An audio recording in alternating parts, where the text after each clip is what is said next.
Initially, I was looking at the political frame by Bowman and Dale as my frame for the analysis of this organisational improvement plan and also the frame for leading the change. However, at the very core of all of the work we do are the people, and at the core of the problem of practice are the people, hence the choice of the human resource frame. And also, because the human resource frame aligns the needs of individuals and organisations, looking at in the blue box those two goals of the team in terms of that interdependence, collaboration and improving motivation, but also the organisational goal of profitability, those two things actually merge. And if those two things are aligned well and people's talent and energy are engaged, but also while the enterprise profits, then you're really harnessing that human resource frame. And this is where I'm positioning myself and enacting. So in terms of my agency, a real key learning moment for me as I really pondered on this for some time, because I'm not the key leader within the team.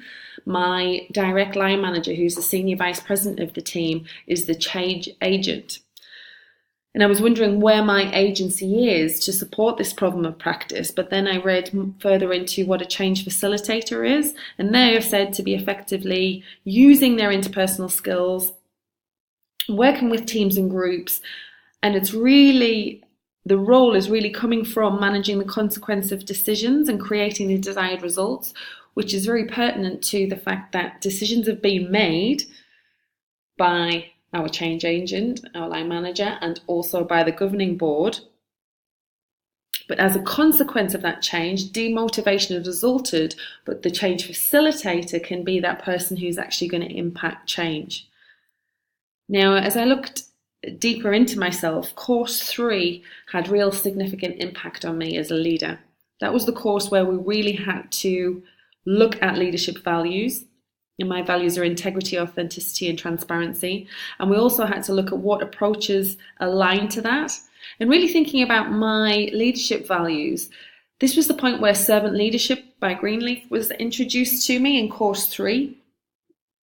And after really writing that particular assignment and aligning my values with those 3 leadership approaches, things started to really emerge for me. But the more reading I did around servant leadership, the more I realised that with transformational leadership and distributed leadership, they were complementary of each other.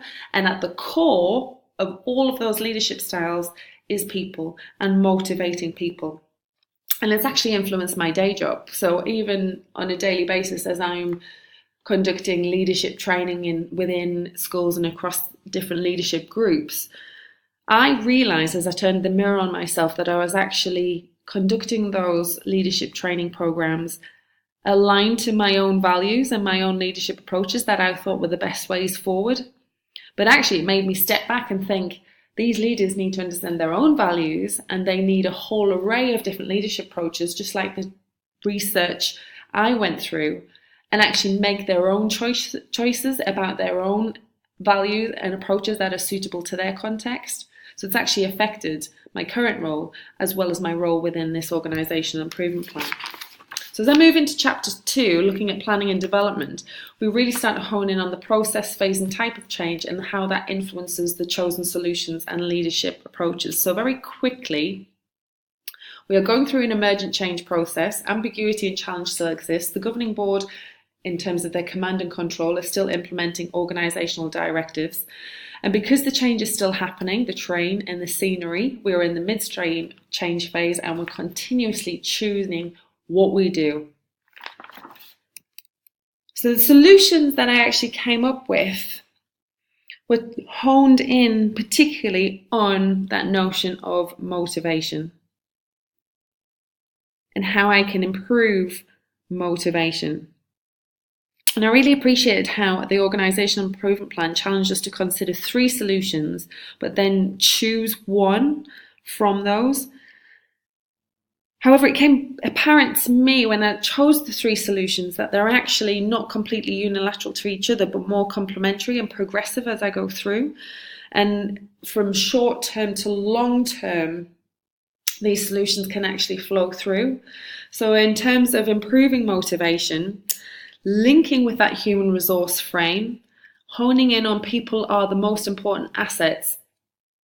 I was thinking, how can I draw that out and how can I bring people to the fore, work with each other, and then focus on the organizational directives and that commercial vision.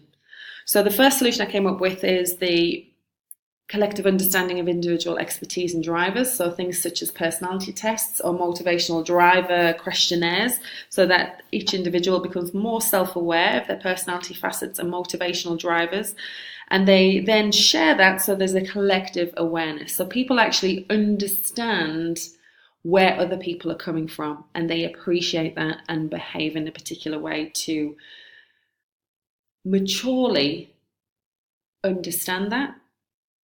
And I think that's part of the challenge. People expect, and I'm speaking from myself, especially as an immature leader a few years ago, where I expected everyone to behave the way I behaved. So I was very much a pace setter leader, and I expected everyone else to behave in that way. And when they didn't, it annoyed me. So going through and really thinking about my values and how I'm enacting those was key for me. And even me sharing that with the team has actually been useful, and they've appreciated me kind of opening up, which has then led to them opening up, which leads into solution 2 really, and kind of how once that starts to happen, people start to appreciate the specialist versus the generalist from understanding their own drivers and personality. Team building becomes a little bit easier, and that bonding activity helps to really build team relationships because people are more open, they're more transparent, they're more willing to share and talk to each other. So collectively, we can establish a vision, obtain feedback, and challenge many misconceptions, and then really encourage ownership for the change. But then solution 3 for me was the most long-term aim.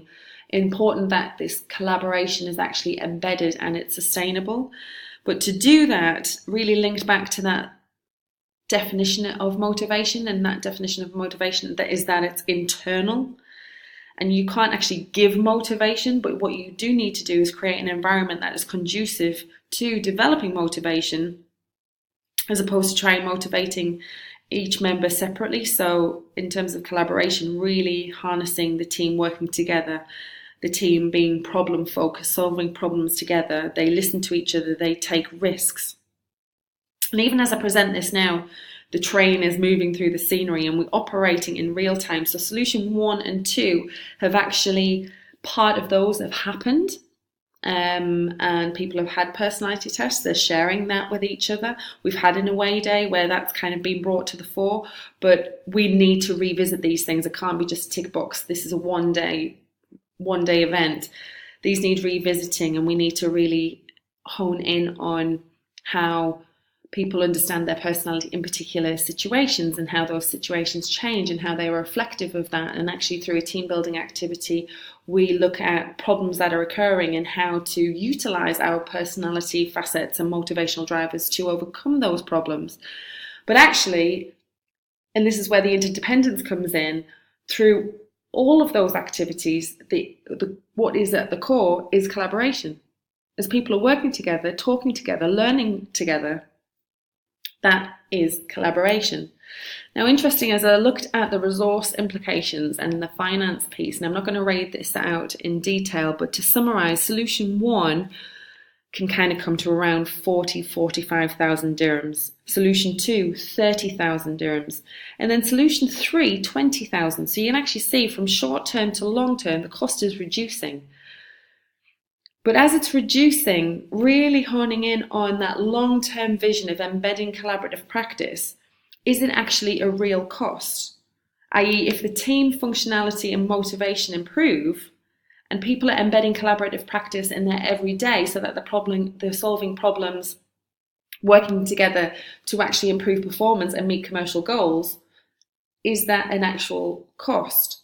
If it was an add-on, then it would be a cost. But if it's integrated into their practice, then it isn't necessarily a cost. But then we would have to measure that and evaluate that, and that comes in chapter 3. So think about leadership approaches. There are 3 leadership approaches: transformational leadership, predominantly from Bess, Distributed leadership from Groen and Spillane as a practice, and then servant leadership from Greenleaf 1977 as a behaviour. Now you can see there, transformational leadership is a process. The vision is articulated, clear and high standards are set, followers are encouraged, and as a distributed leadership as a practice, it's really about that functional responsibilities and objectives. Collaboration is a key practice where leaders actually work with the team. So my responsibility is working with the team. But my behaviour, the core of servant leadership and operating with integrity, modelling practice, actually putting followers first, is what I need to do on a daily basis. And just to demonstrate that in a bit more detail, you can start to see how these things, or my role emerges differently. So in terms of transformational leadership and the process, my leadership role is to communicate the big picture here and really advocate the need for collaborative practice, whereas the practice itself, I need to do that and facilitate that with the team. Make sure that the team stay problem focused. They do listen to each other. So really, whatever ways of working we establish, I need to make sure that's facilitated and people keep grounded to those things.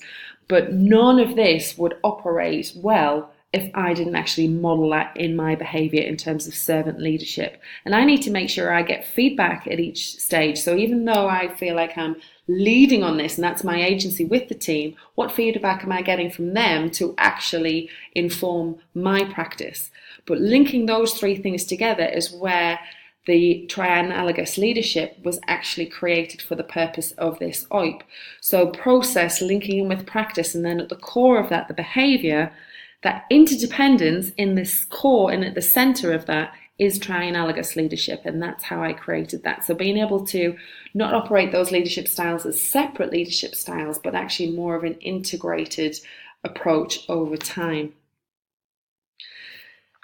That is kind of the implementation piece, but interestingly, as I started to look at chapter 3 and that implementation into evaluation and communication, the implementation actually became the communication.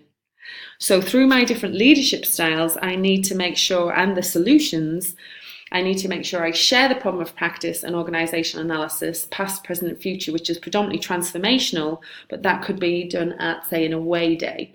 So solution 2.